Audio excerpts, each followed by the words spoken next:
Talking of money, though, it's a great segue into an article that's been trending today that hasn't really had much attention from the Chelsea fans I follow. I went onto a few YouTube sites. There was no stories about it. But it says here, and I'll put it up on the screen, actually. Let me share it so that everybody can read it and nobody thinks sometimes people think I make stories up. It's a very weird accusation, but they do think it sometimes. It says here that Chelsea have committed 500 plus million on spending since last summer, with only 59 million coming in the other way. To redress the balance in this year's accounts, they have to sell players by June 30th. They have an unusual and pressing transfer deadline. So, obviously, we're going to talk about Chelsea's game a little bit later, but I know they want to spend big again this summer, but they've got to get rid of a lot of players very, very quickly. Do we think... I want to go to Miguel first on this. I know you've been very scathing of Chelsea's approach. Do you feel this could really damage their summer if they're not able to get rid of some of this dead wood? People know Chelsea need to sell. They're just going to be like, you know what? We're going to give you pennies, and if you don't want to take it, you're not getting any of your players. I don't know if they need to raise a certain amount of money, but if I'm told, Terry, they just need to get rid of players by raising a little bit of money, or what is it exactly? Well, I haven't read the full article as of yet, but I don't think they go into exact details as far as I'm aware. But they've got 35 first team members. Most squads are around 23. So you would imagine they've got to get rid of at least 10 or 12 because they're overpaying right now. They're spending too much money on salaries more so than transfer fees.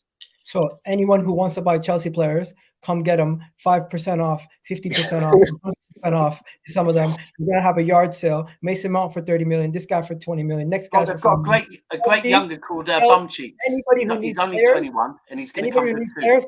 Come. Roman Chelsea used to make profits off players. This Chelsea right now, they're going to make major losses on a lot of these guys. They're making losses on Havertz. They're making losses on Pulisic. They've already made losses on some of the other players. Chelsea at this moment in time, because of their performances and the fact that they've added all these players to the squad and they have such a bloated squad, be prepared to sell some of these players for peanuts. What don't you guys think that Chelsea like prepped for this? That they knew, all right, we're going to get these players in. Todd, Todd, really? But someone in there must be thinking, well, look, there gets to a point where like you got 60 players now, innit? It's like, all right, some players have got to go. They must have sell the Chelsea. I swear they just turned down money for Havertz. They turned down money for Havertz recently, did they not? Am I maybe Havertz they don't want, but maybe there's some other players. I don't know how much money they've got to raise. Now they want to get rid of him, bro. A year later, they want to get rid of him. I'm telling you, bro, these guys don't know what they're doing. Chelsea Football Club is a mess from top to bottom. And this is just a culminating factor of everything that's happened this season. And you know what? It is going to get worse, but eventually, once they get rid of the players and they have room to bring in quality players again, they'll be able to go. But for now, it seems like going into next season, they're still going to be a mess. The thing is, just want to point this out. So according to this page I'm reading about FFP, it states, Don's back with us now. It states that clubs are permitted to spend up to 5 million euros more than they earn per assessment period 3 years. So essentially, you're allowed a £5 million loss over 3 years. Look at this article. Read this segment here is absolutely crazy. Chelsea have reported overall losses totaling 343 million over the last 4 years. Now, the thing is, there is an element of a leeway because of COVID. But their guidelines. There's no set amount. Like QPR. If they're not able to get rid of enough players, like they are running the risk here, Chelsea, especially now, no Champions League football, so that's 60 odd million pound less, a massive big hole in their income because they can't loan out as many players anymore because FIFA's regulations have changed.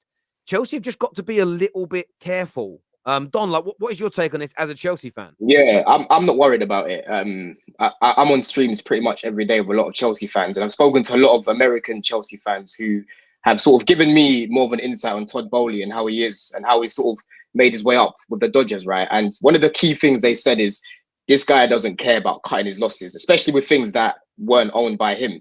A lot of these players weren't brought in by him, so he would just take whatever for them just to get them off the books.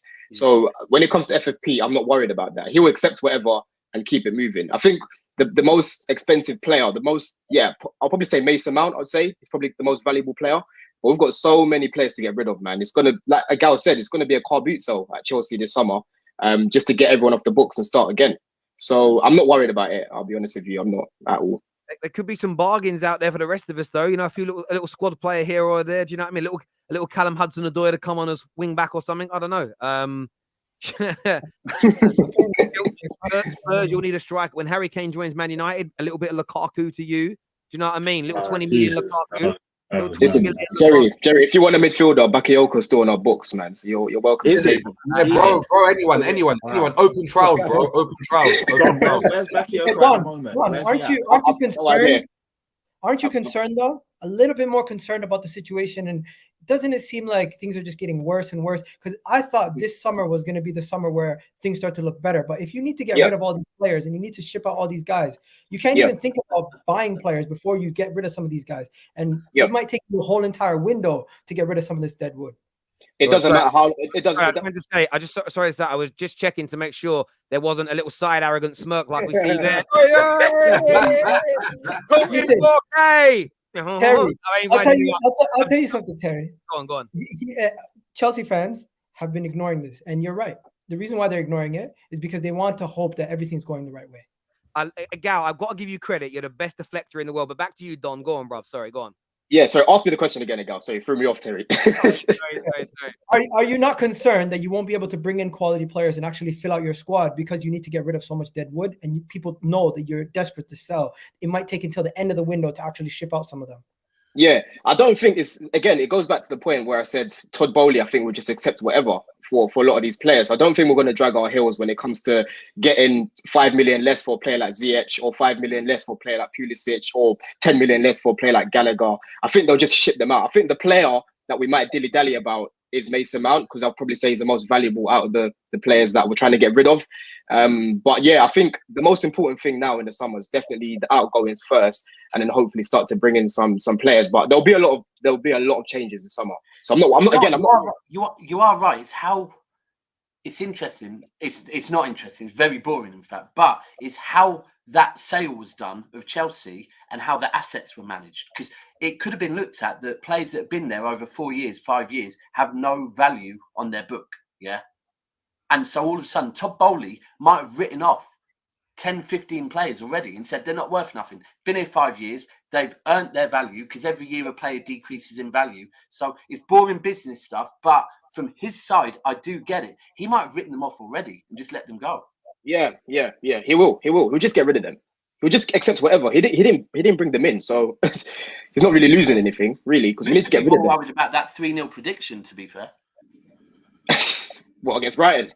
Jesus Christ! No, against Real Madrid, bro. Bowley. Bowley. Oh my God. Yeah, I know, man. I think, like Terry said the other day, he just needs to bake off, man. I think with American football and American sport, it's so different to how we are over here with football, right? So you just don't say things like that, man. You don't say things like that. We've got a recruitment team now. We've got Vivell, we've got Lawrence Stewart, we've got Paul Winstanley. Just open your wallet and keep it quiet. I know that he wants to be at the front of it when it comes to actually winning things in the future, but he's still going to get his stripes either way, because he's been, he's opened his wallet already. So what we need for him now is just to relax. We want to see you at the games, keep doing that. But when it comes to any interviews in the public, don't feel pressured to say something mad like that. Do you know what I mean? Because you're not impressing us. You're just embarrassing us. It's embarrassing. I'm not used to it. Chelsea PR team. Where's the Chelsea PR team? That's their fault also. They should be telling him. He probably sacked all of them. And brought new ones in. So I'm not surprised. The problem is with these kind of, maybe it's a little different. I don't think all billionaires around the world are the same, because people move differently. But I think with a lot of these, I've seen it with the Glazers, these American billionaires, they're very yeehaw, literally, and they love the razzmatazz and the noise, and that's just not how things are done over here. We have some super chats. The first one says, I used to rate Bellingham until I saw Pedri, Gavi, Musiala, and Enzo play. He looks like a £65 million player compared to them. He's good, but not 100 million plus good, is what David... I'd Camavinga to that as well. Come on, guys. Yeah, but why are you not comparing a box-to-box to a flashy winger or a C? I don't know. Like, even when you said it, JJ, like, I was a bit shocked, because he's a completely different player, and you're not going to see his value straight away. But what he's going to do is he's going to make other players around him better by allowing them to do their job. Do you get what I mean? So, but what I'm saying is, if I'm looking at him coming to a Liverpool team, right? He's going to come, and he's not playing on the left side of midfield, because over there we've got the little ball retention player. Thiago plays there. Whoever plays there, right? He's coming on the right-hand side. He's going to be asked to do that Henderson role. Now, why are we paying £150 million for someone that's going to do the Henderson role when you can go out and get a Kefren Turam, a Manu Kone? You can get a Declan Rice that's going to be that's going to be cheaper than that, but it's still going to be able to offer you that same kind of output. If I'm spending £150 million, I want someone that's going to get me assists, goals, or is going to be able to dictate play and do something that's out. That could come, though. That could come. He's so young, and you've seen this year in the league for Dortmund. You've seen what he's brought to that Dortmund team and in the Champions League. So I'm saying he can grow into that. I agree with what Terry was saying. He's so young right now to say that he's the finished article. He's not. Of course he's not. But I don't agree with this because he's different to the players that David's named. So I don't know. David, I feel like what you're doing here, you're basically saying he's the worst out of the four on that list. And I feel like every single given day or week or based on what's happening, you could easily have Jude Bellingham above all of them at one point. You could easily have Pedri at the top at one point. You could have easily said Gavi was the top. But when on earth was Enzo on the top of this top 5 list? What are we talking about here? Why is Enzo just thrown in there like he's on the same level as Musiala, Pedri, Gavi, and Jude Bellingham? Enzo's good, man. He is. He's in that convo, man. You haven't been watching him, bro. You haven't been conversation with Musiala, Gavi. No, this is Hey, go. Enzo walks into any team in the Premier League. I'm sorry. He walks into any team. He walks into any team. Yeah. Man, if Man City bought him, you know this. If Man City bought him, he would have started for you guys. There's no way he'll be on the bench. Well, who are we dropping? Tell me. Well, actually, you're going to play ahead of Rodri, obviously. You have to change your shape a little bit. Do you know what I'm saying? Sorry, I don't want to go off this. I want to go back to Don's thing. Sorry. Do you think he gets into the Arsenal midfield over Xhaka? My point was about the age. Enzo. Yeah. Long term, definitely. Definitely. He's a different level to Xhaka. I'm sorry. I know a lot of Arsenal fans are going to lose their shit. Get into that conversation. My point is, you're comparing a 19-year-old, an 18-year-old, a 20-year-old, and another 19-year-old to a 22-year-old Enzo Fernandez, who really and truly just jumped on the scene now, where those other names were all established, Golden Boy winners, guys like Musiala, starting for Bayern Munich week in, week out. Since when is Enzo on the same level as those guys? He's been playing Champions League football with Benfica. He's made his way. He's just won the World Cup. He just won the World Cup for Argentina, and it was a key player for that. Bro, he's come to Chelsea. He's a quality player. Don't get me wrong, quality player. But Musiala has been doing it since he's been a teenager. You have next man like Jude Bellingham doing it since he's 16. You have Pedri doing it for Barcelona. You have Gavi winning the Golden Boy. Enzo Fernandez has not yet entered that conversation. Let's keep it 100. How can you enter that conversation? Wait, what else does he have to do? He's 22 years old. He's already passed the buck. These guys are younger than him, and they're already in higher ranks than him. It's not about the age. It's just about the amount of games that you've gone and played and your influence. If someone's good, they're good, bro. Listen, I'm telling you now, if some random youngster from the Arsenal Academy came in and next season went and scored 45 goals, he's in the convo for of those top players, bro. It doesn't matter how long you've been doing it. Okay, let's keep it real. Under 23 players, when you do a top 5 list under 23 players, are you saying Enzo Fernandez is above either Jude, Pedri, Gavi, or Musiala? If you say that right now, you're lying. I wouldn't compare Enzo and Jude though, because they played 2 different positions. No, but we're doing a top different 3 players. Forget about positions. Top 3, top 5 in the world. You have Musiala, Gavi, Pedri, Jude, and you try to put in Enzo. You're telling me Enzo jumps ahead of any of those guys? Can I ask you a question? If you're going to do the top 3 best young players in the world, Enzo's not in it. But who's the best young centre back in the world? Who's the best young centre back in the world? I would say it's between that guy at Leipzig or Saliba. Okay, so are they in the top 3? Are they in the best, hang on, guys. Are they in the best 3 top young players in the world? No. So it doesn't matter that Enzo's not as good as those 2 or 3 others. Enzo's one of the best young players in the world in his position. So he's going to be valued at that, bro. The conversation is changing. This is where we can have a conversation now. My point was he doesn't deserve to be on the list with the top 5 best youngsters under 23 because he's not at that caliber. He's only wait, hold on. I can't believe what I'm hearing. Do you think Gavi's better than Enzo Fernandez? Gavi has been doing it in Europe for what, 2 years? That's not what I asked you. Do you think Gavi is better than Enzo Fernandez? a better Yes. player than Enzo Fernandez. Yeah. Well, then you haven't been watching Enzo. Then I'm sorry, you Listen, haven't been watching listen, because Gavi's I'm not as good basing as Enzo Fernandez. Hey, you can say whatever you want to say. You could say we're pulling strings here. These are all quality players. I'm not making fun of the player. Don't get it twisted. I'm not calling him a bad player. I'm just merely saying that anybody sitting here right now in the panel, if you were to rank that top 5, Enzo would be last on all your list. No, he wouldn't. He wouldn't. I'm even putting him ahead of Jude. I'm putting him ahead of Jude. I'm doing that as well. I'm putting him ahead of Jude.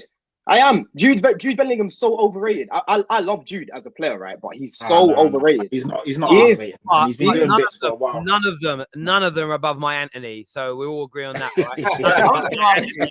Anthony's not even on the top 10, bro. Get out of here.